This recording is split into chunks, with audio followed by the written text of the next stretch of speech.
Avatar Meher బాబా key జై. అందరికీ జై బాబా. ముందుగా ఈ కార్యక్రమాన్ని మనం ప్రార్థనతో ప్రారంభిద్దామండి. Beloved God, help us all to love you more and more and more and more and still at more till we become worthy of union with you. And help us all to hold fast to Baba's daman till the very end. Avatar Meher Baba ki jai.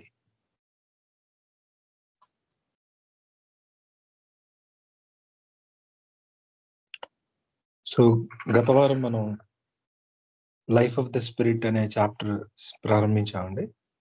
అయితే అందులో 2 paragraphs complete చేసాం. So అయితే next paragraph లోకి వెళ్లే ముందు ఒకసారి మన chapter కి సంబంధించి కొన్ని విషయాలు మాట్లాడుకొని ఒకసారి రీక్యాప్ చేసుకుని మాట్లాడుకునే విషయాల్ని లాస్ట్ వీక్ అప్పుడు ఇందులోకి ఎంటర్ అవుతాం. So life of the spirit ఈ చాప్టర్ కి మనం ఏదైతే రెగ్యులర్ గా స్పిరిచువల్ లైఫ్ అని అంటామో దాన్ని వేరే రకంగా ఇక్కడ చెప్పడం జరిగింది. సో దాన్ని స్పిరిచువల్ లైఫ్ అని మనం పిలిచేదే actual life of the spirit. So మనకి 2 కైండ్స్ ఆఫ్ లైఫ్స్ ఉంటాయి బయట. అంటే ఒక మనిషిని, ఒక యావరేజ్ సగటు మనిషిని కానీ మనం తీసుకుంటే అతను 2 ఉద్దేశాలతో జీవితాన్ని గడుపుతూ ఉంటాడు. ఒకటి మెటీరియల్ గా తన ఎక్స్పీరియన్సెస్ పొందడానికి, కోరికలు తీర్చుకోవడానికి ప్రాపంచిక జీవనాన్ని ఒకటి గడుపుతూ ఉంటారు. దాన్ని మెటీరియల్ లైఫ్ అంటాం, ఆ లైఫ్ ఆఫ్ ద మ్యాటర్ అని కూడా అంటాం. రెండు, ఇంకొక సెగ్మెంట్ ఆఫ్ పీపుల్ ఈ ఏ పర్పస్ కోసం అయితే మనం ఈ జన్మ ఎత్తామో, మానవ జన్మ, దాని గురించి తెలుసుకొని దాని వైపు వెళ్ళడానికి, ఆ గోల్ వైపు వెళ్ళడానికి జీవితాన్ని గడుపుతూ ఉంటారు. ఎవరి స్థాయిలో వాళ్ళు ప్రయత్నాలు చేస్తూ ఉంటారు. సో ఈ సెకండ్ది మనం life of the spirit or spiritual life అని అంటాం. సో అటువంటి స్పిరిచువల్ లైఫ్ ఎలా లీడ్ చేయాలి అనే దానికి సంబంధించింది ఈ చాప్టర్ అండి. కంప్లీట్ అంటే ప్రాక్టికల్ గా చెప్తుంది. ఇది జస్ట్ థియరీ కాదు. ఈ చాప్టర్ గొప్పతనం ఏంటంటే ముందే చెప్పుకున్నాం గత వారం, ఇది most important, one of the important chapters ఈ డిస్కోర్సెస్ లో. సో ఇందులో ప్రాక్టికల్ గా ప్రతి ఆస్పెక్ట్ చెప్తారు. మనం ఇక్కడ ఈ ప్రపంచంలో ఉండేటప్పుడు ఎలా ఉండాలి. ఇది చాప్టర్ హెడ్డింగ్ కి సంబంధించి. ఇంకా ప్రారంభించడమే మనకి ఈ చాప్టర్ లో కర్మయోగ అనే దాంతో ప్రారంభిస్తారు. ఇక్కడ కర్మయోగం అనే మాటకి సాధారణంగా మనం ముందే సంస్కారాల గురించి, రిమూవల్ ఆఫ్ సంస్కారాల గురించి నేర్చుకున్నప్పుడు ఆ సంస్కారాలను రిమూవ్ చేయడానికి ముఖ్యంగా బాబా 3 చాప్టర్స్ లో 3 మెథడ్స్ చెప్పడం జరిగింది. ఆ మొదటి చాప్టర్ లో ఒక రకమైన ప్రిపరేషన్ చేసుకోవాలి అన్నింటికి. అంటే మనల్ని మనం ఆ కొత్త సంస్కారాలు ఏర్పడకుండా ఎలా చేయాలనేది ఫస్ట్ చాప్టర్ లో డీల్ చేసి, సెకండ్ చాప్టర్ లో ఈ కంట్రోల్ చేసుకునేటప్పుడు మనకు ఒక ఎనర్జీ రిలీజ్ అవుతుంది. ఆ ఎనర్జీని ప్రాపర్ గా సబ్లిమేట్ ఎలా చేయాలి అనేది ఒక మరికొన్ని మెథడ్స్ ద్వారా దాన్ని అచీవ్ చేయొచ్చు అని చెప్పారు సెకండ్ చాప్టర్ లో. అందులో మనకి ఈ కర్మయోగం, భక్తి యోగం, జ్ఞాన యోగం, ఈ మెడిటేషన్, ధ్యాన యోగం, ఇవన్నీ చెప్పారు, డిఫరెంట్ యోగాస్. థర్డ్ మెథడ్ లో ఒక మాస్టర్ కి కంప్లీట్ గా సరెండర్ అవ్వడం గురించి చెప్పారు. అయితే ఇందులో కర్మయోగం గురించి మనం ఇక్కడ తీసుకొని మాట్లాడితే మనకి కర్మయోగం అనేది 2 రకాల అర్థాలు ఉంటాయండి. స్పిరిచువాలిటీలో కర్మయోగం అనే పదం ఎక్కడ వాడినా, ఎవరు వాడినా వాటికి 2 అర్థాలు చెప్పుకోవచ్చు. ఒకటి అంటే దీనికి బేస్ భగవద్గీత. సాధారణంగా హిందువుల్లో ఉన్నటువంటి భగవద్గీతను ఆధారంగా తీసుకున్నా కూడా అక్కడ 2 అర్థాలు కనిపిస్తాయి కర్మయోగానికి. సో ఒకటి ఏంటంటే మనం ఇదే ప్రపంచంలో ఉంటూ మన కర్తవ్య కర్మలన్నీ, మనం చేయాల్సిన డ్యూటీస్ అన్ని చేస్తూ దేనికి అటాచ్ అవ్వకుండా ఉండడాన్ని కర్మయోగం అంటారు. సో మనం మన జీవితాన్ని గడుపుతాం, ఎలా చేయాలో ఆ లైఫ్ ని ఎలా గడపాలో తెలుసుకుని గడుపుతాం. సో దట్ మన డ్యూటీస్ మనకైపోతే మనకి ఎటువంటి కొత్త సంస్కారాలు రాకుండా ఉంటాయి. అది కర్మయోగానికి ఒక అర్థం. మరొక కర్మయోగానికి మరొక అర్థం ఏంటంటే సేవ. నిస్వార్థమైనటువంటి సేవ చేయడానికి కూడా కర్మయోగం అంటారు. బాబా ఈ కర్మయోగాన్ని 2 ఆస్పెక్ట్స్ లోని వాడడం జరిగింది. డిస్కోర్సెస్ లో కానీ, మనం లార్డ్ మెహర్ తీసినా కానీ, బాబా సాహిత్యం ఏది తీసినా 2 అర్థాల్లో కూడా వాడారు. ఎక్కువ సార్లు మాత్రం సెల్ఫ్లెస్ సర్వీస్ కి కర్మయోగం అని చెప్పడం జరిగింది. బట్ జనరల్‌గా కర్మయోగం అంటే ఆ అర్థం కూడా ఉంది. రెండోదేంటంటే మనం లైఫ్‌ని లీడ్ చేసేటప్పుడు ఎలా లీడ్ చేయాలి? ఒక ఇండివిడ్యువల్ అందరూ సేవా మార్గంలోనే వెళ్ళాలని లేదు కదా! ఈవెన్ యావరేజ్ కామన్ మ్యాన్ కూడా గడిపే తన జీవితంలో కర్మయోగాన్ని ఎలా అనుష్ఠానం చేయాలి? అనేది కూడా చెప్పడం జరిగింది. అది ఇక్కడ డీల్ చేశారు. నిస్వార్థమైన సేవ అనే యాస్పెక్ట్ కాకుండా మామూలుగా నేను జీవితం గడిపేటప్పుడు కర్మయోగాన్ని ఎలా ఆచరించొచ్చు అనేది ఈ చాప్టర్‌లో ప్రధాన ఉద్దేశంగా చేసుకొని చెప్పడం జరిగింది. సో, ఇక్కడ ఏం చెప్తున్నారంటే ఫస్ట్ లైఫే కర్మయోగం అంటే పర్ఫెక్ట్ యాక్షన్. మనం చేసే యాక్షన్ పరిపూర్ణమైనటువంటి అదే లైఫ్ ఆఫ్ పర్ఫెక్ట్ యాక్షన్ అని అంటారు. అందులో మెయిన్ ఆహ్, జరిగేదేంటి ఈ కర్మయోగాన్ని ఆచరించే వ్యక్తులంటే, ఈ సాధారణంగా మనందరికీ ఉన్న అలవాటేంటంటే స్పిరిచువాలిటీ అనగానే అన్నీ వదిలేయాలి, అన్నీ విడిచిపెట్టేస్తాడు వ్యక్తి అనే ఒక భావన ఉంది. కానీ అది కాదు. ఈ మెటీరియల్ థింగ్స్‌ని, స్పిరిచువల్ థింగ్స్‌ని రెండిటిని కూడా ప్రాపర్‌గా అడ్జస్ట్ చేయడమే, సర్దుబాటు చేయడమే నిజమైన కర్మయోగం అని చెప్పారు. ఈ సర్దుబాటు చేయడం అనంటే దానికి ఈ ఎలా చెప్పారంటే మన మైండ్ అనేది అసలు ఈ అడ్జస్ట్‌మెంట్ చేసేది మన మైండే చేయాలి. ఆ మైండ్ ఏ రకమైన రోల్ ప్లే చేస్తే, మనం ఇటు సైడ్ పూర్తిగా అయితే స్పిరిచువల్‌గా ఎందుకు అడ్జస్ట్ చేయాలి అని అడగొచ్చు. స్పిరిచువల్‌లో గాని మనం ఒక స్పిరిచువల్ ప్రాక్టీసెస్ ఏదైనా చేసుకోండి. అది భజన చేసుకోండి, పుస్తకం చదవండి, బాబాని ధ్యానించండి. ఏదైనా చేసుకున్నా మనం అందులో మునిగిపోయామనుకోండి, కొన్ని రెస్పాన్సిబిలిటీస్‌ని మనం విడిచిపెట్టేయడం జరుగుతుంది. సో, ఇటువైపు పూర్తిగా అందులో మునిగిపోకుండా స్పిరిచువాలిటీ అనగానే అంటే అన్నీ వదిలేసి ఇందులో పడిపోవడం. లేదా ప్రాపంచికంగా పూర్తిగా మెటీరియల్ థింగ్స్ వైపు వెళ్ళిపోతే రెండిటికి బ్యాలెన్స్ అవ్వటం లేదు. ఏది ఒక దాంట్లో పడిపోతే మరొకటి వదిలేస్తున్నాం. అలా కాకుండా రెండింటిని ప్రాపర్‌గా అడ్జస్ట్ చేస్తే అది పర్ఫెక్ట్ యాక్షన్ అవుతుంది. దాన్నే కర్మయోగం అన్నారు. అది మనం చేయాలి మన జీవితం. అయితే దీంట్లో ప్రముఖమైనటువంటి పాత్ర పోషించేది మైండ్. ఆ మైండ్ ఎలా దాన్ని వాడుకుంటే ఇది జరుగుతుందో అలా వాడుకోవాలి దాన్ని. దానికి అవసరమయ్యేది ఈ మైండ్ వెనకతల ఉన్నటువంటి అంటే ఇక్కడ మైండ్ అని అనగానే ఇక్కడ మరొక యాస్పెక్ట్ మెంటల్ బాడీకి సంబంధించిన మరొక యాస్పెక్ట్ బుద్ధి, ఇంటెలెక్ట్ అనుకోండి. దాని అండర్‌స్టాండింగ్ బాబా ఎక్కువగా ఇష్టపడ్డాను అంటే వాడిన మాట అండర్‌స్టాండింగ్ అవగాహన. సో, మన బుద్ధిలో సరైన అవగాహన పెట్టుకొని మైండ్‌ని జాగ్రత్తగా హ్యాండిల్ చేస్తే ఈ అడ్జస్ట్‌మెంట్ మనం చేయగలం లైఫ్‌లో. అది ఈ ఫస్ట్ చాప్టర్‌లో చెప్పారు. అయితే ఈ అడ్జస్ట్‌మెంట్ ఎలా చేయాలి? ఫస్ట్ పారాగ్రాఫ్‌లో చెప్పారు. ఈ అడ్జస్ట్‌మెంట్ ఎలా చేయాలనేది నెక్స్ట్ సెకండ్ పారాలో చెప్పడం జరిగింది. లాస్ట్ వీకే ఇది మాట్లాడుకున్నాం. ఈ అడ్జస్ట్‌మెంట్ అనేది ఇటు సైడ్ మెటీరియల్ లైఫ్‌కి, స్పిరిచువల్ లైఫ్‌కి రెండిటికి ఈక్వల్ ఇంపార్టెన్స్ ఇవ్వడం ద్వారా జరుగుతుందా అంటే అది కాదు. రెండిటికి ఈక్వల్ అంటే ఓకే. రోజులో ఇది కొంత ఒక 12 అవర్స్ దీనికి, ఒక 12 అవర్స్ దానికి.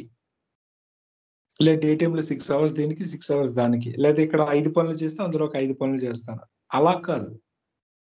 అడ్జస్ట్ చేయడం అని అంటే బ్యాలెన్స్ చేయడం అంటే లేదేదో మనకు మన త్రాసులో ఏసినట్టు అలా బ్యాలెన్స్ చేయడం కాదు.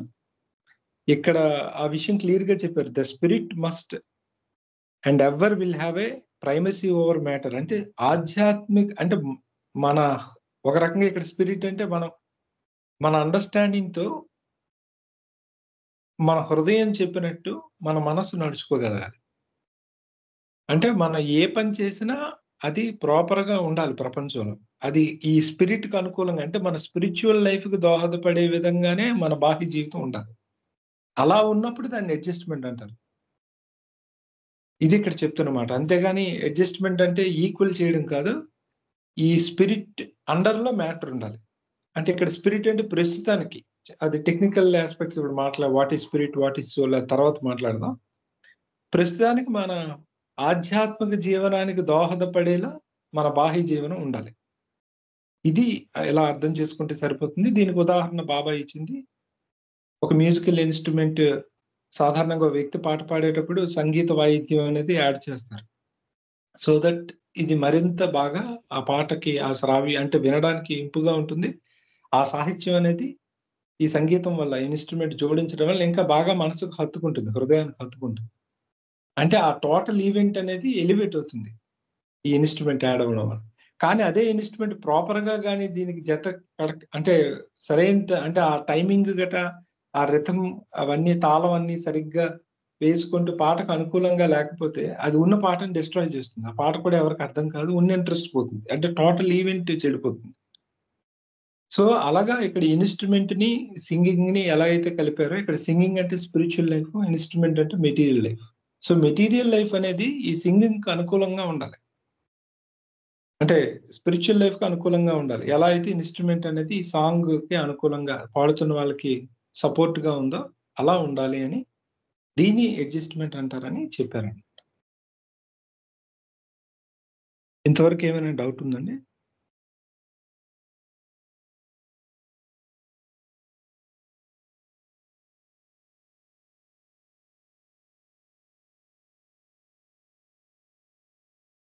Clear sir. ఓకే. సో, ఇప్పుడు మనం నెక్స్ట్ దానికి వెళ్దామండి. నెక్స్ట్‌ది ఉదయ్ గారు చదవాలి. బట్ ఆమె అదే జాయిన్ కావాలని మెసేజ్ పెట్టారు. సో, ఎవరైనా చదువుతారండి ఇది?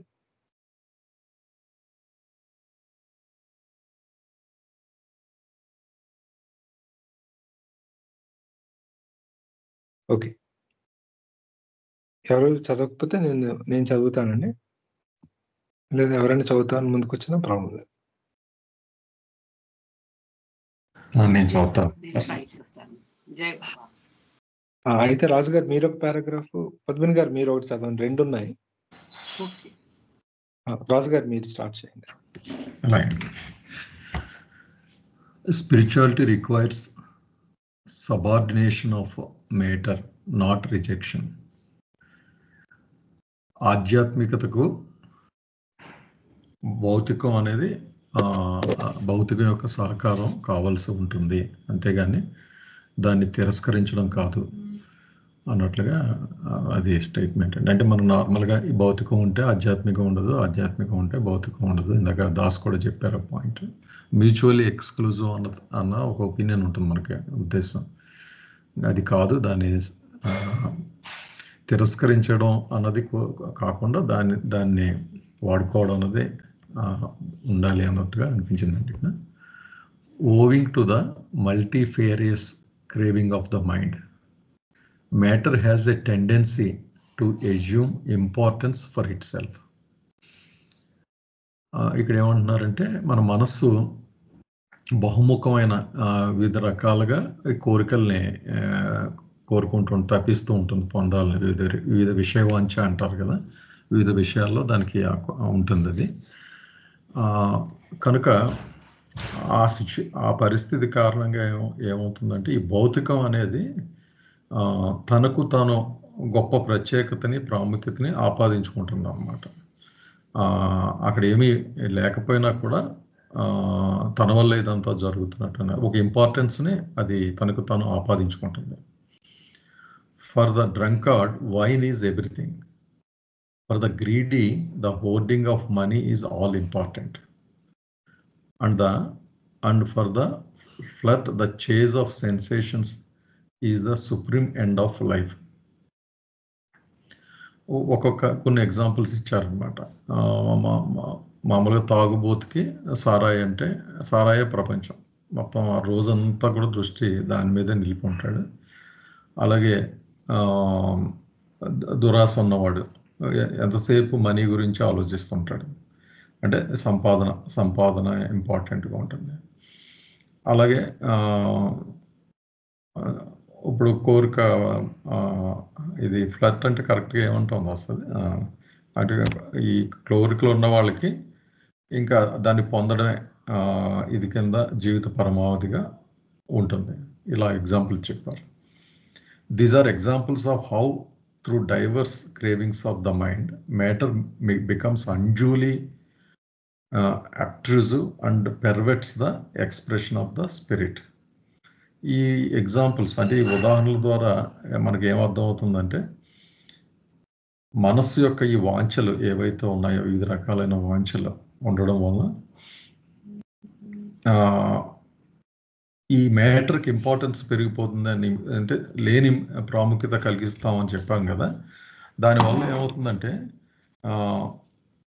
ఏదైతే ఆ స్పిరిట్ ఉందో లోపల ఎక్స్ప్రెషన్, అది ఆత్మ అనుకోండి, ట్రూత్ అనుకోండి, ఏదైనా తీసుకున్నా అది దానికి ఒక పొగమంచులాగా కప్పేయడం అంటే అది నిజ రూపాన్ని చూడకుండా ఇది దాచేస్తుంది అనమాట. ఇది ఏది మళ్ళీ వెనక్కి వెళితే మైండ్కున్న కోరికల కారణంగా, వివిధ రకాలైన కోరికల కారణంగా ఈ భౌతికం అనేది ప్రాముఖ్యత పెరిగిపోయి దానికి టూ మచ్ ఇంపార్టెన్స్ ఇవ్వడం ద్వారా ఇది బ్లర్ అయిపోతుంది. అసలు తత్వం ఏదైతే మనం ఏదైతే ఉన్నామో అది మనకి గోచరం కాకుండా అది అడ్డుగా నిలబడుతుంది. The way to restore the dignity of spirit is not to reject matter but to use it for the claims of the spirit. ఇక్కడ చాలా ఇంపార్టెంట్ పాయింట్ చెప్తున్నారండి. అయితే మరి ఈ సిచ్యువేషన్లో ఆ సత్యాన్ని, ఆ నిజతత్వాన్ని తెలుసుకోకుండా ఇది అడ్డపడుతుందని చెప్పారు కదా, దాని నుంచి బయటపడడం ఎలాగ? మరి దాన్ని బయటపడడం ఎలాగంటే డిగ్నిటీ ఆఫ్ స్పిరిట్ అన్నారు. ఒక స్పిరిట్ యొక్క ఏంటంటారు ఉన్నత తత్వం ఉంటుంది కదా, దాన్ని బయటకు తెచ్చుకోవాలి అంటే ఈ భౌతికాన్ని త్యజించడం కాదు, యాక్చువల్గా దాన్ని ఉపయోగించుకొని అది నిజతత్వాన్ని మనం పొందగలుగుతాం ఉపయోగించుకోవడం ద్వారా అన్నది లాస్ట్ స్టేట్మెంట్లో చెప్తున్నారు. అంటే బేసిక్గా ఇక్కడ చెప్తుంది ఏంటంటే ఇంపార్టెంట్ పాయింట్స్. భౌతికం తను ఎక్కువగా చేసుకుంటుంది, అంతే నిజ జీవితంలో అంతే కదా. మనకు ఒక పాత్ర ఉంటుంది యాక్చువల్గా, ఒక తండ్రిగా కానీ, కొడుకుగా కానీ, భార్యగా కానీ, భర్తగా కానీ. అంటే నాకు అనిపిస్తుంది అండి, ఆ పాత్రను సరిగ్గా అర్థం చేసుకుంటే it's a wonderful journey for spirituality. ఒక భార్యగా కానీ, తండ్రిగా కానీ, కొడుకుగా కానీ, భర్త కానీ, అంటే ఒకే వ్యక్తికి అన్ని పాత్రలు ఉంటాయి. అది వండర్ఫుల్. ఆ పాత్రలన్నీ బ్యాలెన్స్గా అర్థం చేసుకుని నడుపుకోగలిగితే. ఎక్కువ ఊహించుకున్నాం అనుకోండి ఆ పాత్రని, నా వల్లే మొత్తం అంతా నడిచిపోతుంది కుటుంబం, అలా ఉండదు కదా. నిజానికి అందరి సహకారంతో ఎంతోమంది కష్టపడితే ఆ రోజు గడుస్తుంది మనకి. అది దృష్టిలో తీసుకుంటే స్పిరిచువల్ అడ్వాన్స్మెంట్ పనిచేస్తాం. ప్రతి ఎక్స్పీరియన్స్ స్పిరిచువల్ పాయింట్ ఆఫ్ వ్యూలో ఉంటుంది. అది కష్టం రావచ్చు, సుఖం రావచ్చు, ఆనందం రావచ్చు, ఏదైనా.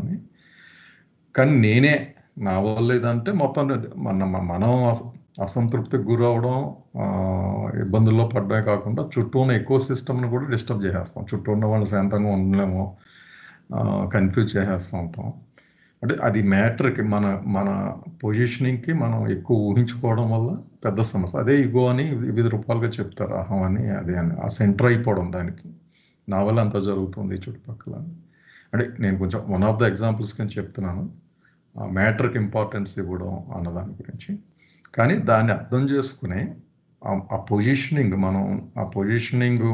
నాకు ఒక స్పిరిచువల్కి అడ్వాన్స్మెంట్కి ఉపయోగపడుతుంది, ఆ నిజతత్వాన్ని తెలుసుకోవడానికి ఉపయోగపడుతుంది, ఆ డిగ్నిటీ ఆఫ్ స్పిరిట్ ఏదైతే ఉందో అది నా గోల్ అనుకున్నప్పుడు టోటలీ అది డిఫరెంట్ ఆస్పెక్ట్ అనమాట. అందుకని దాన్ని రిజెక్ట్ చేయకుండా ఏదైతే మనం ఎక్కడైతే ఉన్నాం స్పాట్, అంటే చెప్తారు కదా బాబా కూడా ఎగ్జాంపుల్, పెద్ద పిక్చర్లో పిక్సెల్స్ ఉంటాయి, చిన్న చిన్న చుక్కలతోనే చిత్రం ఏర్పడుతుంది. ప్రతి పిక్సెల్ ఇంపార్టెంటే, అంటే ఆ చుక్కలన్నీ కలిస్తేనే అద్భుతమైన క్యాన్వాస్ మీద ఆ చిత్రం ఉంటుంది. కానీ ప్రతి స్పాటు దేనికి అది తనే గొప్ప అనుకుంటుంది అనుకోండి. అంటే కొంచెం తెల్ల రంగు ఉన్న స్పాట్ దగ్గర ఆ స్పాట్ చూసి పక్కన నల్ల రంగులో ఉన్నదాన్ని చూసి అది నల్లగా ఉంది, నేను చాలా గొప్పవాడిని అనుకుంటే అర్థం లేదు. ఎందుకంటే ఓవరాల్ పిక్చర్లో ఆ నలుపు లేకుండా తెలుపుకి అసలు, ఆ తెలుపు స్పాట్కి అసలు అర్థమే ఉండదు. వాళ్ళ పిక్చర్కి అది అర్థం లేనిది. అది ఆ బ్రాడర్ వ్యూలో చూస్తూ ఇంపార్టెన్స్ మ్యాటర్ అన్నది వాడుకుంటూ ముందుకు వెళ్ళాలన్నదిగా ఇక్కడ నాకు అర్థమైంది. జయబాబు.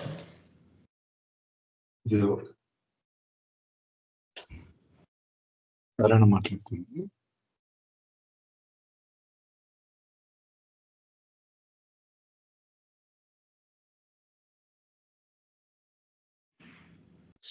ఇక్కడ మ్యాటర్ వేరు, స్పిరిచువాలిటీ వేరు అన్నట్టుగా ఎట్లా చెప్పట్లేదు. Very important point of this paragraph. Spirituality తాలూకా ఆ స్పిరిట్ తాలూకా క్లైమ్స్ ని మనం కనుక అచీవ్ చెయ్యాలి అని అంటే, ఏదైతే భౌతికం అని చెప్తున్నారో ఆ భౌతికాన్ని నువ్వు ఎలా ఉపయోగించుకోవాలో అలా ఉపయోగించుకోవాలి. Because matter is not separated from the spirituality. ఈ జీవితం అనేది భౌతికంతోనే ముడిపడి ఉంది. నీ ప్రతి ఎక్స్పీరియన్స్ కానీ అంటిల్ గాడ్ రియలైజేషన్ వచ్చేంత వరకు. సో స్పిరిచువాలిటీ అంటే ఒక సెపరేట్ కాదు. ఒక చేప వాటర్ లో ఉందంటే అది ఎప్పుడు సెపరేట్ కాదు, వాటర్ లోనే ఉంటుంది. సో స్పిరిచువాలిటీని కూడా మనం ఆ స్పిరిట్ కి కావాల్సినటువంటి క్లైమ్స్ ని మనం కనుక ఉన్నత స్థాయిలో మనం ఎక్స్పీరియన్స్ చెయ్యాలి అంటే ఆ మ్యాటర్ లోనే నువ్వు దాన్ని చూడగలగాలి. It is not separated exactly అనేది ఇక్కడ చెప్తున్నారు. అయితే ఈ ఫస్ట్ లైన్ లో matter has a tendency to assume importance for itself అని రాశారు కదా. అక్కడ మ్యాటర్ కి ఎలా టెండెన్సీ ఉంది? Matter has a tendency to assume importance for itself. Actual గా టెండెన్సీ అనేది ఫస్ట్ ఆఫ్ ఆల్ లైన్ లో owing to the multifarious craving of the mind. ఆ మైండ్ కి ఆ మల్టీఫేరియస్ క్రేవింగ్స్ అనేది ఉంటాయి, అది కదా. ఆ సెకండ్ లైన్ లో matter has a tendency to assume importance for itself అని ఎందుకు చెప్పారు? మ్యాటర్ కి ఎలా టెండెన్సీ వచ్చింది?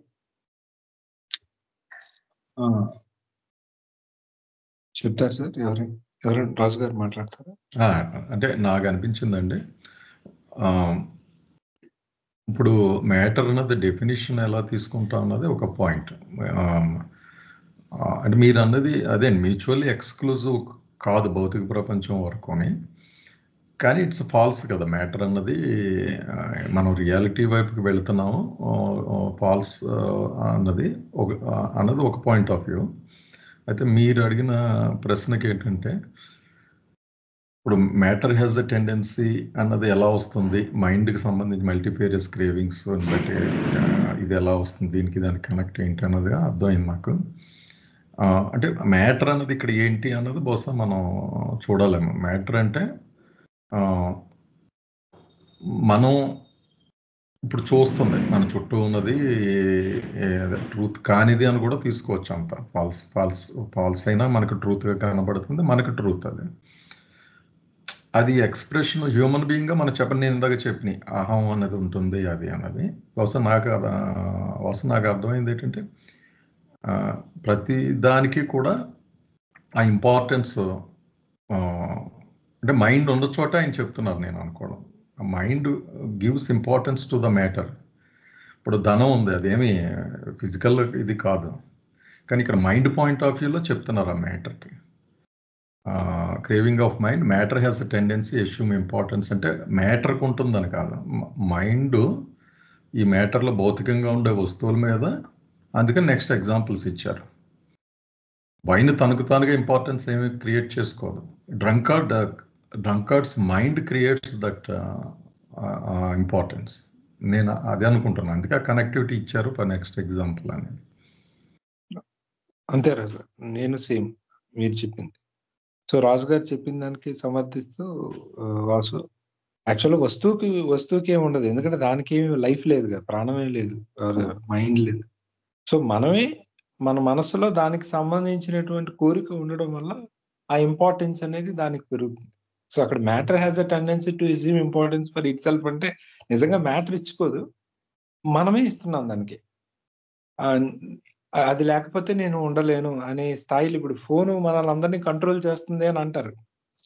అందరి చేతుల్లో ఉన్న స్మార్ట్ ఫోన్ కంట్రోల్ చేస్తుంది అంటే నిజంగా ఫోన్ కంట్రోల్ చేయదా? ఫోన్కి బానిస మనం అయిపోయాం మన మనసులో, కాబట్టి ఫోన్ కంట్రోల్ చేస్తుందని అంటారు. ఆ సెన్స్ లో వాడింది ఇది. మరి ఎవల్యూషన్ మనం కన్సిడర్ చేయకూడదా? ఇప్పుడు మ్యాటర్ లైక్ అంటే ఇప్పుడు మొబైల్ తీసుకున్నారు, మొబైల్ కూడా మ్యాటరే.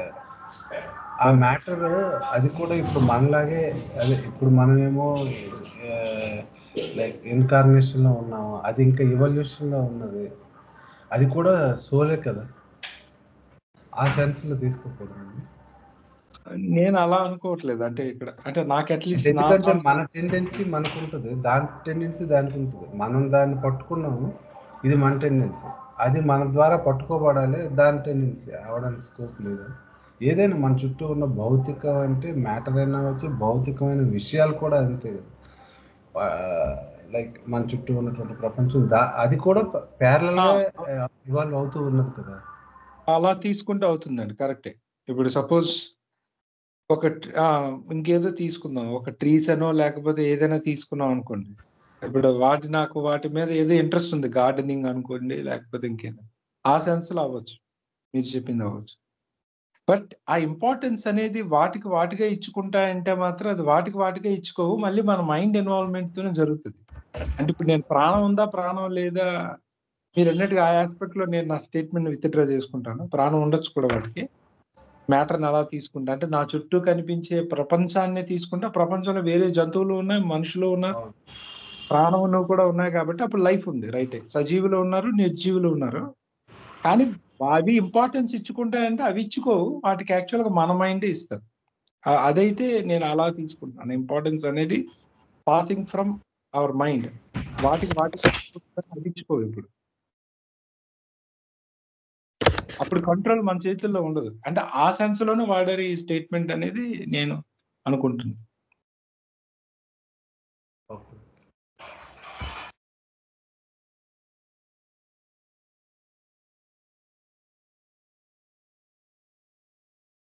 ఇంకేమైనా ఉన్నాయండి?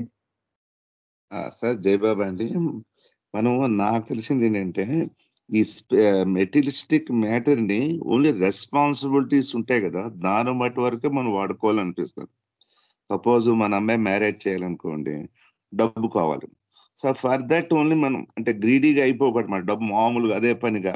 సో ఫర్ మెటీరియలిస్టిక్ ఈ మ్యాటర్ ఓన్లీ మనం రెస్పాన్సిబిలిటీస్ ఉంటాయి, మీ ఫాదర్ గారు మీ రెస్పాన్సిబిలిటీ బట్టి దానికి తగ్గట్టుగా మనం దాన్ని యూటిలైజ్ చేసుకోవాలని అనుకుంటున్నాను సార్. అవునండి, అవును, అదే ఇక్కడ చెప్తుంది ఈ పారాగ్రాఫ్ లో. అదే ఓకే. జయమా. జయబాబు. ఇంకెవరైనా ఏమైనా మాట్లాడతారండి?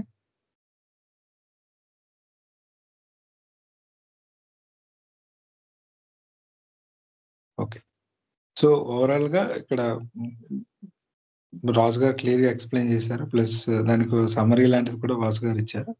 సో ఇక్కడ మ్యాటర్ ని మనం రిజెక్ట్ చేయడం కాదు, అంటే ఈ ప్రపంచం వద్దు అని చెప్పేసి దేన్ని, ఇప్పుడు సపోజ్ ఫోన్ ఎగ్జాంపుల్ తీసుకోండి. ఫోన్ ఆర్ ఇంతకు ముందు నా చిన్నతనంలో అయితే టీవీ గురించి అనేవారు. ఈ టీవీ వచ్చి మొత్తం అంతా ఇంట్లో అందరినీ పాడు చేసేస్తుంది అని. ఇప్పుడు అందరు ఫోన్స్ అంటున్నారు. సో ఎనీ మెటీరియల్ థింగ్, ఏది కూడా ఆ మెటీరియల్ థింగ్ మెటీరియల్ గా అది తప్పు కాదు. ఏ ప్రాపంచిక వస్తువుని మనం నిందించక్కర్లేదు, దాన్ని రిజెక్ట్ చేయక్కర్లేదు, దాన్ని విడిచిపెట్టక్కర్లేదు. అంటే సింపుల్ గా చెప్పండి, ప్రపంచంలో పారిపోకర్లేదు మనం. అది కరెక్ట్ గా మన ఆధ్యాత్మిక ప్రయోజనాలకు అనుకూలంగా దాన్ని వాడుకుంటే సరిపోతుంది తప్ప దేన్ని మనం తిరస్కరించక్కర్లేదు అనేది ఈ పారాగ్రాఫ్ లో బాబా చెప్పడానికి ప్రయత్నం చేస్తుంది. సో అలా వాడుకున్న రోజు మనకి చాలా మంచి ఫలితాలు ఉంటాయి, మనం ఆధ్యాత్మికంగా కూడా ప్రోగ్రెస్ అవుతాం అనేది ఇక్కడ చెప్తున్న సారాంశం. సో నెక్స్ట్ దానికి మూవ్ అవుతామండి. పద్మిని గారు. జై బాబా, వాయిస్ ఆడబుల్ గా ఉందా? ఉందమ్మా. ఇప్పుడు ఆ ముందు పారాగ్రాఫ్ కి కంటిన్యూయేషన్ గా, this is possible only when the spirit is free from all cravings and is fully conscious of its own true status. అంటే ఇక్కడ చెప్తున్నారు, ఇప్పుడు మనం చెప్పుకున్నట్టు ఆ మెటీరియలిస్టిక్ విషయాల్ని తిరస్కరించక్కర్లేదు, దాన్ని ఎలా వాడుకోవాలో అలా, ఎంతవరకు ఏ మోతాదులో వాడుకోవాలో అని చెప్తున్నారు కదా, అలాగే దాన్ని వాడుకోవాలి అన్నది. అది ఎలా సాధ్యం మరి, అది కూడా మనకు డౌట్ వస్తుంది కదా. అది ఎప్పుడు అంటే ఈ ఆత్మ అంటే ఈ మొత్తం కోరికల నుంచి ఫ్రీ అయిపోవాలి.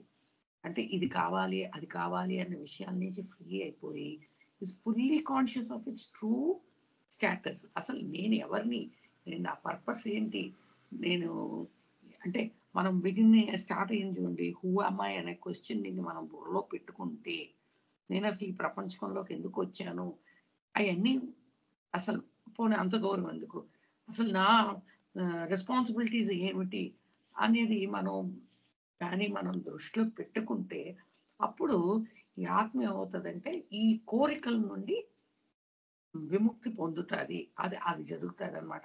ఇప్పుడు ఇందాక మనం చెప్పుకున్నట్టు ఫోన్ మనం అందరికీ ఉంది ఫోన్ అనుకోండి, దాన్ని ఎంతవరకు మనం వాడాలి, దాని అవసరం ఏమిటి, అంతే తప్ప నేను రోజంతా ఫోన్తోనే కూర్చుంటాను, ఈ ఫోన్ కాకపోతే ఇంకో ఫోను, అవన్నీ వదిలేసుకుని ఫోన్ ఎంతవరకు ఉపయోగించుకోవాలో అది ఉపయోగించుకోవాలి. అంతే తప్ప ఫోన్ కెనాట్ మానిటర్ మీ అనే దృష్టి గుర్తుపెట్టుకోవాలి.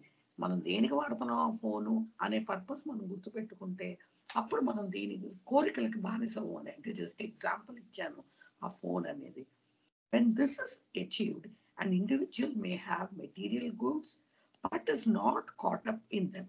అప్పుడు మనకి ఆ కంట్రోల్ అనేది మనకు ఉంటే ఎస్ మనం ఉపయోగించుకుందాం, టీవీ చూస్తాం, దాన్ని ఎంతవరకు చూడాలి, మనకి ఏదైనా బాబా ప్రోగ్రామ్ వచ్చిందా చూద్దాం, అలా అలా దాన్ని ఎంతవరకు మనం వాడుకోవాలి అనేది ప్రతి ఇండివిజువల్ గాని ఆలోచిస్తే అప్పుడు వాటిలో చిక్కుకుపోం. అంటే రోజంతా నేను టీవీ చూసేసుకుంటూ కూర్చుంటాను, అది కూడా మంచిది కాదు.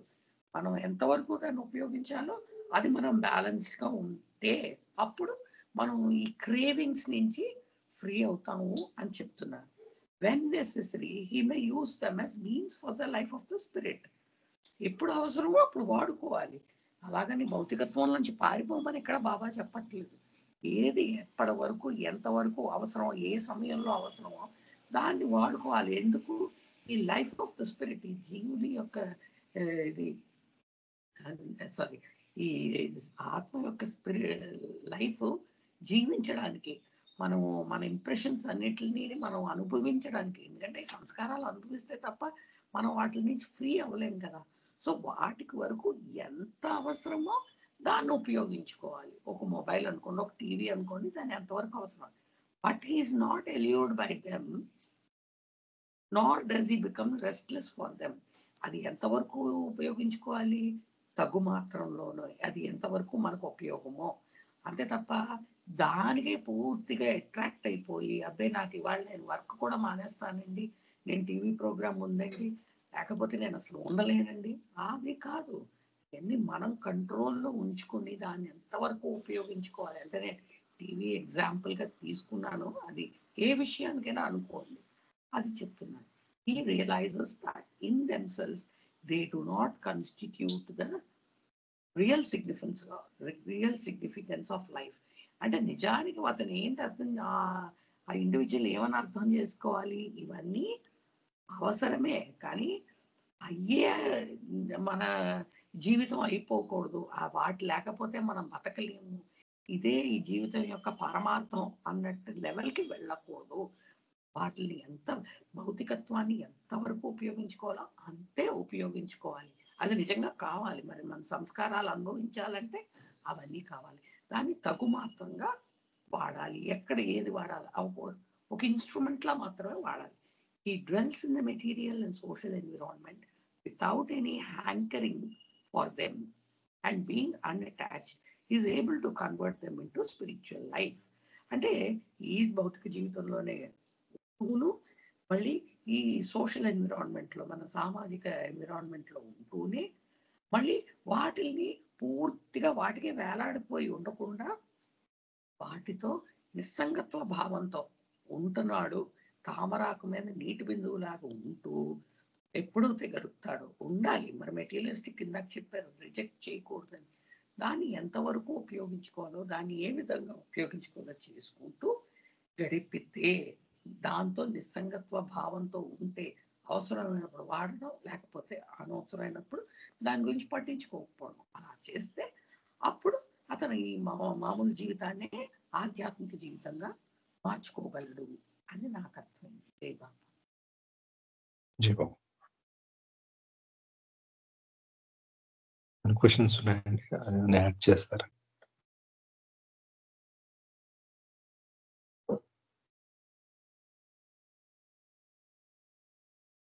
First line లో, this is possible only when the spirit is free from all cravings and is fully conscious of own true status.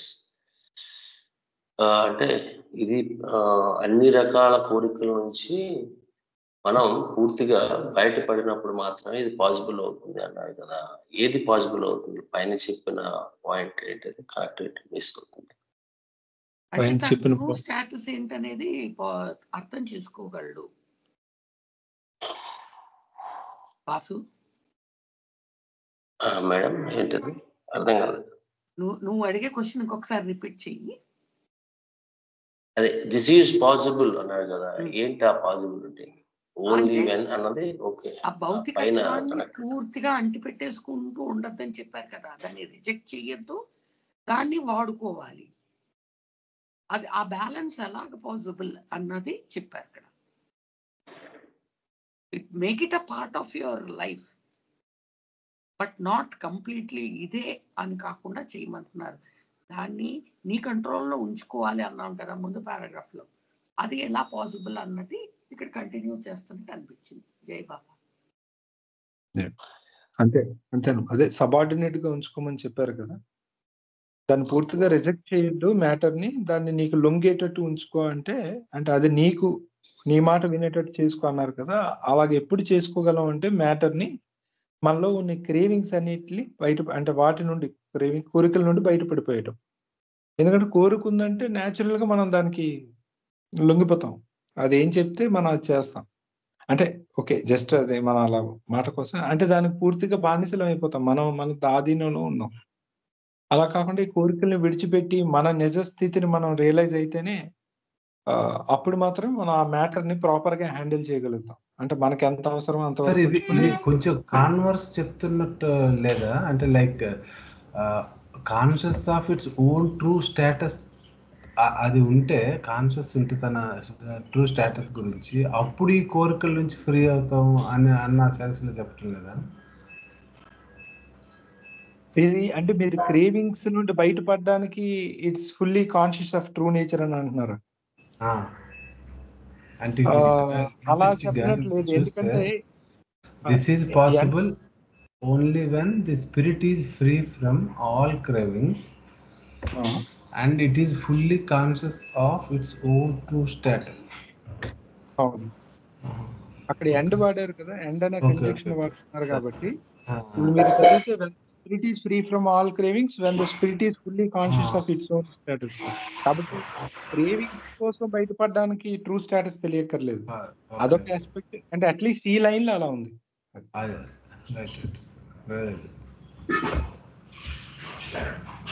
So paragraph ముందు చెప్తున్న పారాగ్రాఫ్ కి కంటిన్యూషన్ గా చెప్తున్నారండి. ఇంకెవరైనా మాట్లాడతారా? అలా అయితే కంక్లూడ్ చేస్తాం.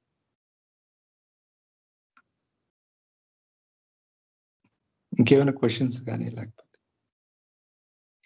ఈ పారాగ్రాఫ్ లో కూడా ఓవరాల్ గా చెప్తున్నది ఏంటి అంటే, ఇప్పుడు ఒక క్రియేషన్ ని జనరల్ గా మనం ఉత్త కళ, ఏమీ లేదు, భ్రమ అని అంటాము. కానీ వాస్తవానికి ఆ టర్మ్ కొంచెం కాంట్రడిక్టరీ అవుతుంది. ఎందుకంటే నువ్వు నీ నిజతత్వాన్ని తెలుసుకోవాలి అంటే నువ్వు గేమ్ ప్లే గ్రౌండ్ లోనే ఆడాలి, నువ్వు క్రియేషన్ లోనే ఉండాలి, క్రియేషన్ లోనే నీ గేమ్ ఉంది.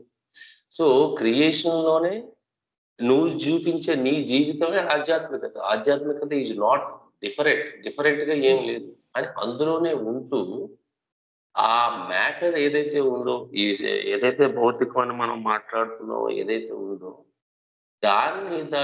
దాంతో ఒక రియాలిటీ నువ్వు అర్థం చేసుకుని దాన్ని యూజ్ చేసుకుంటూ దానికి అంటి పెట్టుకోకుండా నీ నిజతత్వాన్ని తెలుసుకుంటూ ముందుకెళ్ళాలి. అంతేగాని దాన్ని సెపరేట్ చేస్తాను, రిజెక్ట్ చేస్తాను, స్పిరిచువాలిటీ అంటే డిఫరెంట్ అని అంటే కాదు. మరి దాంతోనే ఉండాలి అనేటప్పుడు దాన్ని అంటు పెట్టుకోవడం అనేది జరిగిపోతుంది. అంటే దాన్ని నువ్వు అట్రాక్ట్ అయిపోవడం అనేది జరుగుతుంది. మళ్ళీ దానికి అట్రాక్ట్ కాకూడదు, ఎంత యూజ్ చేసుకోవాలో అంతే యూజ్ చేసుకొని ముందుకెళ్ళాలి. జస్ట్ లైక్ తామరాకు మీద నీరు ఎలా అయితే ఉండాల్సి వచ్చిందో ఉండాలి, బట్ దానికి అంటి పెట్టుకోకుండా ఉండాలని చెప్తుంటారు కదా జనరల్ ఎగ్జామ్. అలా ముందుకెళ్ళాలని బాబా చెప్తున్నట్టుగా ఉంది ఓవరాల్ గా. కానీ అప్పుడు ఈ పారాగ్రాఫ్ నువ్వు చూసుకుంటే క్రియేషన్ అనేది ఉత్త కళ అన్న స్టేట్మెంట్ కాంట్రడిక్టరీగా అనిపించట్లేదు. ఏం లేదు ఉత్త కళ అని చెప్పడం అన్నది ఈ పారాగ్రాఫ్ ని మనం రిఫరెన్స్ చేసుకుంటే, అంటే ఉత్త కళ అన్నది నీ రిఫరెన్స్ లో కాదు, భగవంతుడి రిఫరెన్స్ ఉత్త కళ. అది నీ రిఫరెన్స్ లో ఉత్త కళ కాదండి. నువ్వు కళలో ఉన్నావు కాబట్టి, కళలో ఉన్నటువంటి వాడు కళ నుంచి బయటకు వచ్చినప్పుడే అది కళని తెలుస్తుంది. నువ్వేం కళ నుంచి బయటకు రాలేదు. భగవంతుడి రిఫరెన్స్ లో అది ఎప్పుడు కరెక్టే, అది కళే. కానీ ఆ స్టేట్మెంట్ ఏం చేస్తుందంటే, ఆ స్టేట్మెంట్ ఎందుకు నేను అడిగానంటే, ఈ క్రియేషన్ అంతా ఉత్త కళ ఏం లేదు అనేటప్పుడు ఇది ఏం లేదురా బాబు అని మిస్గైడ్ అయిపోతున్నారు జనాలు. కానీ ఇక్కడ ఈ పారాగ్రాఫ్ లో బాబా ఏం చెప్తున్నారంటే, spirituality is not different from the matter, you always connected to the matter. ఆ ప్రాసెస్ లో అది కొంచెం డైవర్ట్ అయిపోతుంది. డైవర్ట్ అవడానికి ఛాన్సెస్ ఎక్కువ ఉన్నాయి. ఉత్త కళ అన్న వర్డ్ నువ్వు చెప్పేటట్టు, ఉత్త కళ అనుకుంటే ఆయన రిఫరెన్స్ పరంగా, కానీ మన రిఫరెన్స్ పరంగా ఉత్త కళ కాదు, నువ్వు ఇందులోనే ఉండి గేమ్ ఆడాలి కదా. సో అది నిన్ను డైవర్ట్ చేయట్లేదు అలా. వాసు యాక్చువల్గా కర్మ సిద్ధాంతం కూడా మిస్అండర్స్టాండింగ్ అన్నది కూడా ఒక ఆర్గ్యుమెంట్ ఉంది కదా, మిస్అండర్స్టాండ్ చేసుకున్నారు అని. అంటే ఇప్పుడు ఉత్త కళలో కూడా, కళలో నేను చెప్పిన పాయింట్ అర్థమైందా సార్ మీకు? అర్థమైందండి. అదే కళలో కూడా అనుభవం ఉంటుంది కదా. ఇక్కడ అనుభవాల పాయింట్ ఆఫ్ వ్యూలో ఉండడం అన్నది, అనుభవం ఉండడం అన్నది వాస్తవం, ఎక్స్పీరియన్స్ అన్నది. ఆ అనుభవాలను ఎలా పెర్సీవ్ చేయాలి, ఎలా హ్యాండిల్ చేసుకోవాలన్నది ఇక్కడ సబ్జెక్ట్ మ్యాటర్ అన్నమాట. అంటే మీరు చెప్తున్న నార్మల్గా మనం మ్యూచువల్ ఎక్స్క్లూజివ్గా మనం మాట్లాడుతాం, అది కరెక్ట్ యాక్చువల్గా. అంటే మెటీరియల్కి మొత్తం వదులుకుంటేనే స్పిరిచువాలిటీ ఉంటుంది అన్నది జనరిక్గా, అంటే ఒక లెవెల్ ఆఫ్ థాట్ ప్రాసెస్లో అది పూర్తిగా సన్యసించడం అని ఇలాంటి, కానీ అది ఒక పాయింట్ ఆఫ్ వ్యూలో ఉంటుంది. కానీ అది కాదని స్పష్టంగా బాబా చెప్తున్నారు యాక్చువల్లీ. ఒక జనరల్ పాయింట్ ఆఫ్ వ్యూలో మనం మెటీరియల్ నెగిటివ్గా ఏం తీసుకోకలేదు. Whatever comes in our own way we have to experience it. But దీన్ని నువ్వు ఎలా తీసుకుంటావు ఎక్స్పీరియన్స్ అన్నది ఇక్కడ అనమాట. అంటే అది పాజిటివ్గా స్పిరిచువల్ పాయింట్ ఆఫ్ వ్యూలో. అంటే ఇప్పుడు సినిమాకి వెళ్తున్నాను ఫ్రెండ్స్తో, సినిమా వెళ్ళడం తప్పు యాక్చువల్గా అనుకుందాం ఒపీనియన్. కానీ it's not about movie with whom you're going, అక్కడ నువ్వు ఆ తోటోళ్ళతో ఎక్స్పీరియన్స్ అయ్యేది. అలాగే ఏదన్నా ఒక చదువు కానీ, ఒక క్లాస్లో చదువుకోవడం కానీ, ఒక ప్రాజెక్ట్లో పనిచేయడం, జాబ్లో యాక్చువల్లీ ప్రాజెక్ట్ అవుట్కమ్ అనేది ఒక పాయింట్ ఆఫ్ వ్యూ అయితే, దాని నుంచి వచ్చే ప్రాఫిట్, శాలరీ, ఇదిని ఆ ప్రాసెస్లో నువ్వు కలిసే సోల్స్, వాళ్ళతో పొందే అనుభవాలు, అది spiritual point of view. It's an opportunity to you to meet so. అలాగే ఒక ప్రాజెక్ట్ మీద విదేశాలకు వెళ్తున్నారు అనుకోండి, ఇట్స్ అ రేర్ ఆపర్చునిటీ కదా. You may meet those souls which maybe you have to meet by destiny. మనం అదే డాన్ స్టీవెన్ స్టోరీ కూడా అదే చెప్తుంది కదా. నేను అనేది మళ్ళీ కమింగ్ బ్యాక్ టు డ్రీమ్ అన్నది, ఎస్ ఒక పాయింట్ ఆఫ్ వ్యూలో ఉత్త కళ అనేది కాంట్రాడిక్టింగ్గా ఉంటుంది. కానీ కళలోనే అనుభవాలు, మన కళ్ళలోనే ఉన్నాం, అనుభవాలు పొందుతున్న మాట కూడా వాస్తవమే కదా. బాధ వస్తే ఇబ్బంది పడుతున్నాం, గిలగిల్లాడుతున్నాం, సుఖం వస్తే పరమానంద భరితులు అయిపోయి ఎక్కువ కూడా ఊహించుకుంటాం దాని గురించి. ఎందుకంటే డ్రీమ్లోకి ఆయన వచ్చి చెప్తుంది ఏంటంటే, మనకి పుస్తకాల ద్వారా ఇది కళ అయినప్పటికీ ఈ అనుభవాలు ఉంటాయి, వాస్తవంగా మనం ఇబ్బంది పడుతున్నాం. కానీ దీన్ని ఇలా తీసుకుంటే ఇది ఒక పాయింట్ ఆఫ్ డైరెక్షను, లేకుండా దాన్ని ఉన్నట్టుగా తీసుకుంటే ఇబ్బందులు ఉంటాయి. మరి మనకు వరకు ట్రూతే కదా, గోపాలకృష్ణ గారు చెప్తుంది అదే. మన వరకు మరి వీఆర్ స్టక్ కదా ఈ డ్రీమ్లోనే. కానీ ఏదో ఒక విశ్వాసం మీద వి బిల్డ్ దట్ బేసికల్లీ. ఆయన ఇందాక ఈ పారాగ్రాఫ్లో చెప్తుంది ఏంటి, ఫైనల్ పాయింట్ చెప్తున్నారు యాక్చువల్గా. ఫుల్లీ కాన్షియస్ అయ్యి కోరికలన్నీ లేని స్థితిలో ఇది మనం హ్యాండిల్ చేయగలమని. కానీ అది ఎండ్ పాయింట్. అది యాక్చువల్గా మన మధ్యలో ఉన్నాం, మనం ఎవరో కోరికలు వదులుకునే స్టేజ్లో లేం. కానీ డైరెక్షన్ చెప్తున్నారు ఆయన, అక్కడ ఇది ఉంటుంది, సాధ్యం సమా, ప్రయత్నం చెయ్యి అన్నట్టుగా నాకు. అంటే ఆ విజన్, ఆ గోల్ చూపిస్తున్నారు క్లియర్గా స్పిరిచువల్ పాయింట్ ఆఫ్ వ్యూలో. మనకి ఆ స్ఫూర్తి కూడా అనుకుంటున్నాను నేను. అది ఇట్స్ పాసిబుల్ అనేటప్పటికి మనకే కొంచెం అది వస్తుంది కదా.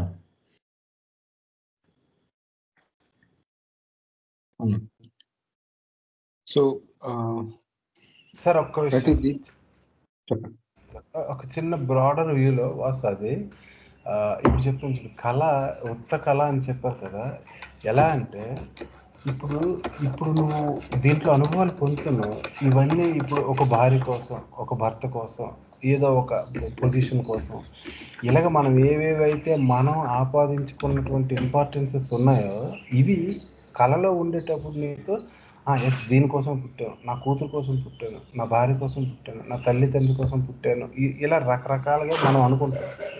బట్ వన్స్ నువ్వు ఈ కళ నుంచి బయటకు వచ్చి రియలైజ్ అయ్యి చూసేటప్పుడు ఒరిజినల్ పర్పస్ ఏంటంటే నీ తండ్రికి నువ్వు అటాచ్ అవ్వడం, నీ భార్యకి నువ్వు అటాచ్ అవ్వడం, ఇవన్నీ కూడా ఒక రియాలిటీ, అంటే భగవంతుని తెలుసుకోవడం కోసమే తప్ప ఇక్కడ నువ్వు చూస్తున్నది ఏది నిజం కాదు. ఇవన్నీ కూడా నశించిపోయేవే. ఇది ఇది పర్మనెంట్ ఎగ్జిస్టెన్స్ ఉన్నటువంటివి ఏవి కావాలి. పర్మనెంట్ ఎగ్జిస్టెన్స్ ఉన్నటువంటిది భగవంతుడు మాత్రమే. కానీ నీకు బయటకి ఇక్కడ ఎలా కనిపిస్తుంది, ఇది ఇంకొకటి ఏదోలా కనిపిస్తుంది అనమాట. ఇంకోటి ఏదోలా కనిపిస్తుంది. వన్స్ నువ్వు రియలైజ్ అయిన తర్వాత దీనికి ఎగ్జిస్టెన్స్ లేదు అని తెలుస్తుంది. దీనికి ఎగ్జిస్టెన్స్ లేదు నిజమైన సెన్స్లో, కాబట్టి ఇది కళ. కానీ ఎగ్జిస్టెన్స్ లేకపోయినప్పటికీ కూడా స్పిరిచువల్గా నువ్వు అడ్వాన్స్ అవ్వడానికి రీజన్ అవుతుంది. ఇది స్పిరిచువల్గా ఏంటి అడ్వాన్స్ అవ్వడానికి ఏంటి ఎలా రీజన్ అవుతుంది అని అంటే, అల్టిమేట్ని రీచ్ అవ్వడానికి, ఇది కళ అని తెలియడానికి కూడా ఈ అనుభవాలే ఉపయోగపడతాయి నీకు ఫైనల్గా. ఆ సెన్స్లో దీనికి ఒక పర్మనెంట్ ఎగ్జిస్టెన్స్ లేదు అన్నటువంటిది ఆ సెన్స్లో కళ తప్పితే అది అంటే కంప్లీట్ కళ అని కాదు. రియలైజ్ అయినటువంటి వ్యక్తిని దృష్టిలో పెట్టుకుని ఐ హోప్ నేను అనుకున్న పాయింట్ నీకు చెప్పానో లేదో. నేను అనుకున్నాను ఒక పర్సనల్ చెప్పాలి అంటే ఎగ్జిస్టెన్స్ లేదు అని తెలియటానికి కూడా ఎగ్జిస్టెన్స్ ఉంది అనుకున్న ఇదే ఉపయోగపడుతుంది. కాబట్టి ఉత్త కళ అని చెప్పినప్పుడు భగవంతుడి దృష్టిలో ఆయన చెప్పుండొచ్చు, కానీ నాకు ఎప్పుడు ఏమనిపిస్తుంది అంటే creation is more important than everything అనిపిస్తుంది. ఎందుకంటే అది మాత్రమే, even it supports God also. అంటే అది కూడా ప్రతి సోల్ కి రియలైజేషన్ పొందటానికి క్రియేషన్ ఉపయోగపడుతుంది. ఇప్పుడు ఈ పారాగ్రాఫ్ అదే కదా చెప్తున్నాను, దెర్ ఇస్ నో డిస్కనెక్టివిటీ, కనెక్టివిటీతోనే జరిగి ముందుకు వెళ్ళాలి అని చెప్పినప్పుడు, అంటే జనరల్ గా అది ఉత్త కళ అన్న వర్డ్ నాకు ఎప్పుడు హార్డ్ గానే అనిపిస్తుంది అనమాట. ఉత్త కళ ఎందుకు అవుతుంది, it's most important even for God అన్న పాయింట్ ఆఫ్ వ్యూలో అనిపిస్తూ, ఉత్త కళ భ్రమ అనేటప్పుడు జస్ట్ ఏమవుతుంది అంటే డిస్ట్రాక్ట్ చేస్తుంది. ఆహా ఏం లేదు కదా, మనం ఇది కాదైతే స్పిరిచువాలిటీ అంటే వేరు అని అక్కడ ఫస్ట్ సెపరేషన్, స్పిరిచువాలిటీకి మ్యాటర్ కి సెపరేషన్, ఆ లైన్ ఎక్కడో ఒక దగ్గర కలిగిస్తా ఉంది అని నాకు అనిపిస్తుంది. అంటే ఇన్ఫాక్ట్ గాడ్ స్పీక్స్ లో కూడా బాబా డెడికేట్ చేసింది ఇల్యూజన్ కదా, బ్యూటిఫుల్ గా రాస్తారు, విచ్ సస్టైన్స్ అంటారు. అంటే ఇల్యూజన్ లేకపోతే అసలు డిస్కషన్ లేదు, మన ఎవరో అసలు డ్రామాయే లేదు కదా. డ్రామా లేకున్నప్పుడు అసలు అవన్నీ నాకు అర్థం అయ్యాయి. ఉత్త కళ అనేటప్పుడు ఫస్ట్ ఒక ఆర్డ్నెస్, ఒక వ్యక్తికి అది ఆడ్గా వెళ్తుంది, ఎందుకంటే ఏం లేదా ఇక్కడ. అయితే మనం స్పిరిచువాలిటీ ఈజ్ డిఫరెంట్ అనమాట అని ఒక భావాన్ని క్రియేట్ చేస్తుంది ఆ line.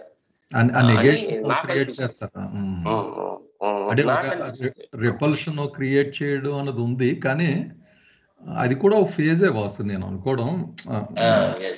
Part of the game overall జర్నీలో ఒక పాయింట్ దగ్గర రిపల్షన్ ఉంటుంది. ఇప్పుడు మనం ఈ జన్మే చూసుకున్నా వివిధ సిద్ధాంతాలు పరిశీలిస్తూ వస్తాం, దాన్ని మళ్ళీ వదిలేస్తాం. అంటే ఇక్కడ కూడా చూడండి లైన్ లో స్పిరిచువాలిటీ మ్యాటర్ వేరు కాదని ఆయన చెప్పాల్సి వచ్చింది ఈ పారాగ్రాఫ్ లో. ముందు పారాగ్రాఫ్ లో both are not different, connected గా ఉన్నాయి, రిజెక్ట్ చేయడానికి లేదు అని చెప్తున్నారు. ఎందుకు ఆ లైన్ చెప్పాల్సి వస్తుంది అంటే, జనరల్ గా స్పిరిచువాలిటీ అనగానే డిఫరెంట్ ఫ్రమ్ ద లైఫ్ అని అనిపిస్తుంది ప్రతి ఒక్కరికి. అందువల్లనే స్పెసిఫిక్ గా పైన పారాగ్రాఫ్ లో కానీ ఇక్కడ కానీ spirituality is not different from the matter, దీనిలోనే ఉంటుంది, ఇదే కనెక్టివిటీ, దాన్ని నేను యాక్సెప్ట్ చేయాలన్న లైన్ ఎందుకు వస్తుంది అంటే ఇక్కడ కన్ఫ్యూజ్ అవుతున్నారు చాలా, అవ్వాల్సి వస్తుంది. ఇంకో పాయింట్ ఆఫ్ వ్యూ కూడా బాబాది అంతా కూడా లవ్ బేస్డ్ కదా. అసలు మరి ఈ కాన్సెప్ట్ తీసుకోకపోతే అసలు లవ్ ఎలా చేయగలం మనం సృష్టిని? అసలు కెన్ నెవర్ స్టార్ట్. ఇదంతా ఇల్యూజన్ ఉత్తకాల అనుకుంటే దట్ గేమ్ వోంట్ స్టార్ట్. ఆ లవ్ గేమ్ అన్నది వీ హ్యావ్ టు రెస్పెక్ట్. ప్రతిదీ మన చుట్టూ ఉన్నది కూడా ఉన్నది లవ్ చేయడానికే కదా.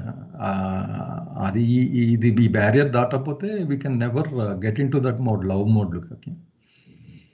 పాజిటివ్గా తీసుకుంటేనే కదా ప్రేమించగలం మన చుట్టూ ఉన్న వస్తువులు వదిలేండి, ఈవెన్ ప్రాణులను కానీ జీవులను కానీ తోటి వాళ్ళని కానీ. నెగేషన్లోకి వెళితే ఇదంతా ఉత్తకాల ఏంటంటే కొంచెం దూరంగా పెడితే ఆ లవ్ రాదు కదా, ఆ కాన్సెప్టే డెవలప్ అవ్వదు.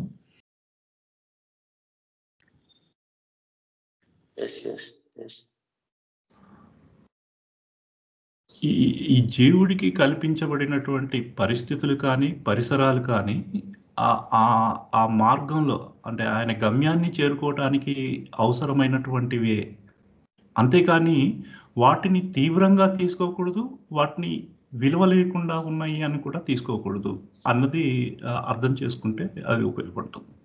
అండ్ ఇందాక మీరు ఈ భౌతికంగా కనిపిస్తున్న వాటికి చాలా ఇంపార్టెంట్ ఉంది అని దాన్ని తీవ్రంగా తీసుకోవటం కానీ, దానికి ఎటువంటి విలువ లేదు అని మళ్ళీ దాన్ని కంప్లీట్గా అవాయిడ్ చేయటం కానీ అనేది జరగకుండా ఉండటానికే ఆ జీవుడికి కల్పించినటువంటి అంటే ఆ పరిస్థితులు కానీ పరిసరాలు కానీ వాటిని అవి అవి ఏర్పడినటువంటి ఆ పరిస్థితులు కల్పించబడినవి అవి ఆ ఆత్మకు మార్గానికి తీసుకుని వెళ్ళటానికే ఉపయోగపడుతుంది అన్నది మనం తీసుకుంటే అది క్లియర్ అవుతుంది అని నేను అనుకుంటున్నాను. జయబాబు. జయబాబు. సో అయితే నెక్స్ట్ ఇంకేమైనా ఉన్నాయండి discussion?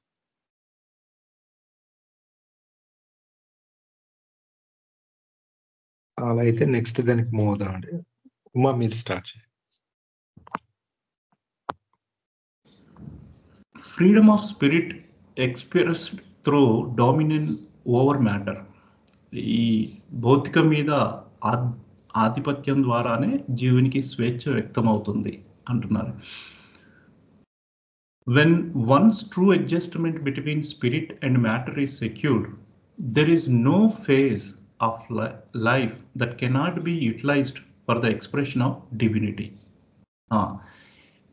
When one's true adjustment between spirit and matter is secured, ఈ జీవునికి మరియు ఈ భౌతికానికి మధ్య ఆ సర్దుబాటు నిజమైనటువంటి ఆ ట్రూ అడ్జస్ట్మెంట్ కనుక జరిగినట్టయితే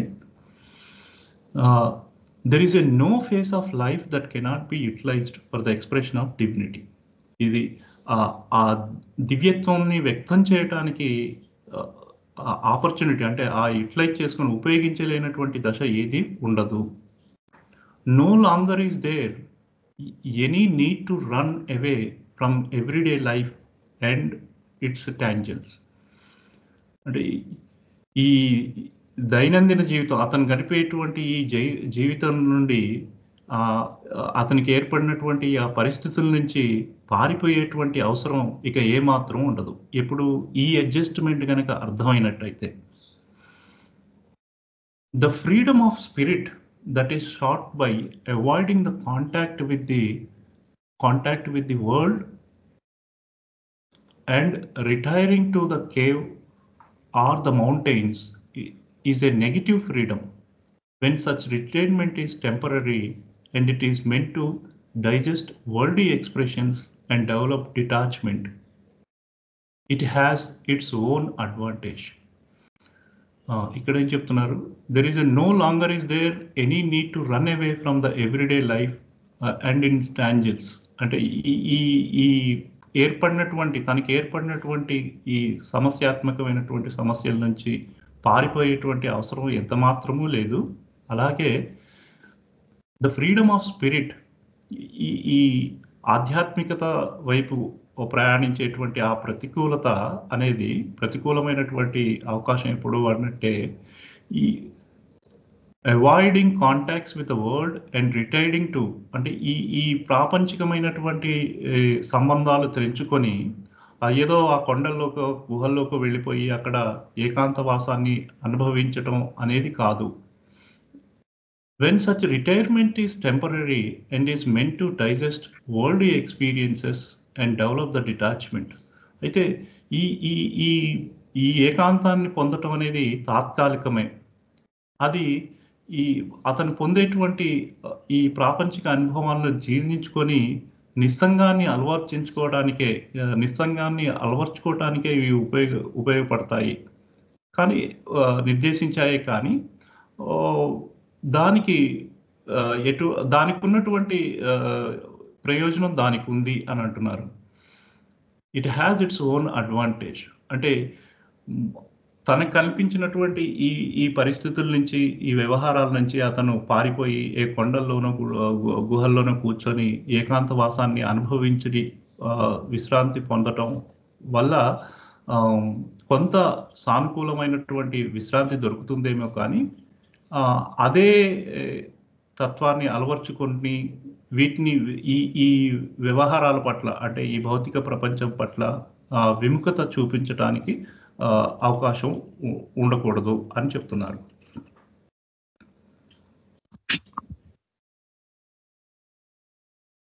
It has its own advantage. It gives breathing time in the race of life. ఇది అంటే ఇలా ఆ సమస్యల నుంచి కొద్దిగా విశ్రాంతి తీసుకోవటానికి ఆ బ్రీతింగ్ టైం అనేది మనకి అంటే ఆ సమస్యల నుంచి బయటపడటానికి కొద్దిగా బ్రీతింగ్ టైం అనే విధంగా అది సహాయపడుతుంది ఇలా ఏకాంతాన్ని అనుభవించడం వల్ల. But when such retirement is grounded in a fear of world or lack of confidence in the spirit, it is far from helpful in the attainment of real freedom. ఇది ఏదైతే ఆ ఏకాంతవాసాన్ని అనుభవిస్తూ ఆ విశ్రాంతికి కారణమైనటువంటి ఈ ప్రపంచంలో ఏర్పడేటువంటి భయాల మీద లేకపోతే వాటి మీద ఎటువంటి విశ్వాసం లేకపోయినట్లయితే అది ఏ విధంగానూ ఆ నిజమైనటువంటి స్వాతంత్రాన్ని అంటే ఈ స్వేచ్ఛను పొందటానికి ఏ విధంగానూ అది సహాయపడదు. అంటే అలా ఏమీ చేయకుండా ఈ ప్రపంచం నుంచి వైదొలిగి ఏకాంతవాసాన్ని అనుభవించడం వల్ల మనకు కావలసినటువంటి ఆ స్వేచ్ఛను ఆ స్పిరిట్కి కావలసినటువంటి గమ్యాన్ని చేరుకోవటానికి ఆ స్వాతంత్రాన్ని లేకపోతే ఆ స్వేచ్ఛను దాని ద్వారా మనం పొందలేము అని చెప్తున్నారు. Real freedom is essential, positive and must express it self through unhampered dominion of spirit over matter. This is the true life of that spirit. ఈ నిజమైనటువంటి స్వేచ్ఛ ప్రధానంగా అది అవసరమే. అయితే ఈ భౌతికం మీద జీవుడు ఎప్పుడు అయితే ఆధిపత్యం చూపటం ద్వారా అది తనను తాను తప్పనిసరిగా వ్యక్తపరచుకోవాలి అనేటువంటి వ్యక్తపరచుకునేటట్టు చేస్తుంది. మరియు ఇదే నిజమైనటువంటి జీవునికి నిజమైనటువంటి జీవితం కూడా అదే అని ఇక్కడ చెప్తున్నారు జై బాబా. ఓవరాల్గా ఈ పారాగ్రాఫ్ లో చెప్తుంది ఏంటంటే ఈ ఆధ్యాత్మికం మీద ఆధిపత్యం అనేది అంటే మనకు కల్పించినటువంటి ఈ పరిస్థితులు ఈ భౌతిక ప్రపంచం మీద వాటిని మనం తగుమాత్రంలో ఉపయోగించుకుంటూ వాటి మీద కొద్దిగా వాటికి లోబడి వాళ్ళు ఆ భౌతిక పరిస్థితులకే లోబడి వాటికి లోనైపోతే అంటే మనం బలహీనాన్ని వ్యక్తం చేసినట్టయితే అది మనం గమ్యాన్ని చేరుకోవటానికి ఏ విధంగానూ సహాయపడదు. కానీ ఈ భౌతిక ప్రపంచంలో ఉన్నటువంటి పరిస్థితులకి పరిసరాలకి మనం బియాండ్ వెళ్ళి అంటే వాటి మీద ఆధిపత్యం కనుక సాధించగలిగినట్టయితే అంటే అవి కల్పించినటువంటి పరిస్థితులు పరిసరాలు అనేవి మనకి మార్గంలోకి వెళ్ళటానికి దోహదం చేస్తాయి. అంతేగాని వాటినే పట్టుకొని వేలాడుకుంటూ కూర్చుంటే మనం గమ్యానికి చేరలేము అన్నది ఈ పారాగ్రాఫ్ లో చెప్తున్నట్టు నాకు అర్థం. జై బాబా అండి. జై బాబా అండి. ఇది సమయం 7 గంటలు మించిపోయింది కాబట్టి దీని మీద చర్చ రేపు కొనసాగిద్దాం. మళ్ళీ రేపు కలుద్దాం. అంతవరకు జై బాబా. జై బాబా.